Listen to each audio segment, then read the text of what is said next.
ভাই এতগুলা টাকা আপনি আমারে দিতেছেন, আচ্ছা এতগুলা টাকা আপনি পাইলেন কই? এই বেটা, আমি খে কেন খানবাড়ির জামাই? এখন আলা বল, আমি যদি খান বাড়ির জামাই হই আমার কোনো কিছুর অভাব আছে? না, আমি যেটা তোকে দিলাম সামান্য কটা টাকা দিলাম। আচ্ছা তুই বল তো দেখে, এই খানেরও বর্তমানে খানের সব সম্পদের মালিক এই হইব? কি আবার হইব? তা নিয়ে পায় ওরে এই বুদ্ধি নিয়ে ওর জামাই তো দূরের কথা, তুই খাটের নিচেও থাকতে পারবি না বেটা।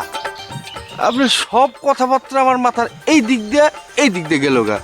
কিন্তু একটা কথা, এই খান সাহেবের অবর্তমানে তার এই যে বিষয় সম্পত্তি যা আছে সব কিছুর মালিক তো এই তানিয়া পাই হইব, মানে আপনার স্ত্রী। ওই বেটা, আমার স্ত্রী আমার সহধর্মিনী, তার সম্পদ মানেই তো আমার সম্পদ নাকি?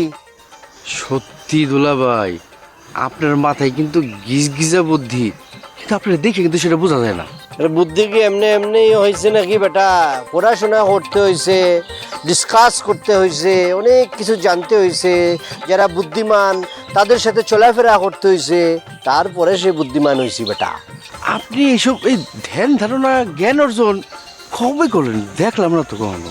ওই বেটা, কতদিন যাবত আমার চিনস? বিয়ার পরে তোকে এলাকায় আছি, বিয়ার আগে তো আমি আমার এলাকায় আসিলাম, ওইখানে কত জ্ঞান অর্জন করছি তা তুই জানোস নাকি? হ্যাঁ, আর সব কিছু কি দেখায়া করতে হয় নাকি? জ্ঞান অর্জন বা মনে কর যে ট্রিক্স, এটা গোপনে গোপনে করতে হয়, আড়ালে আবডালে। ভাই, আপনি আমার এমন একটা বিদ্যা শিখাই দেন যাতে আমি সারা জীবন কয়টা এটা খাইতে পারি, আমার কখনো জ্ঞানের অভাব না হয়। শোন, তোর মাথায় হইল ইন্দুরের বুদ্ধি, এত ছোট বুদ্ধি নিয়ে জন্মাইলে এমনই হওয়ার কথা, কিচ্ছু করার নাই, ডেভেলপ হবে না এখানে। আল্লাহ তোর দিয়েই দিছে ছোট বুদ্ধি, ওখান থেকে কতটুকু আর ডেভেলপ করবি? ভাই, আপনার মধ্যে যদি আমি একটা শ্বশুর বাড়ি পাইতাম তাহলে আমার জীবনটা একদম সার্থক হয়ে যেত। যোগ্যতা অর্জন কর, যোগ্যতা অর্জন করলে এখান পারি কেন, এর চেয়ে অনেক উচ্চ বংশে তুই বিবাহ করতে পারবি বেটা। সবাইকে আপনার মতো লাশ বলে ছক্কা মারতে পারবো। জীবনে খেলতে গেলে, জীবন খেলায় খেলতে গেলে চক্কাই মারতে হয়, এক দুই ফাসিং রান নিয়ে কোনো লাভ নাই, বুঝছো? ঠিকই কইছে। টাকাগুলো ঠিকভাবে রাখছিস? ঠিক আছে, সমস্যা তাহলে চল।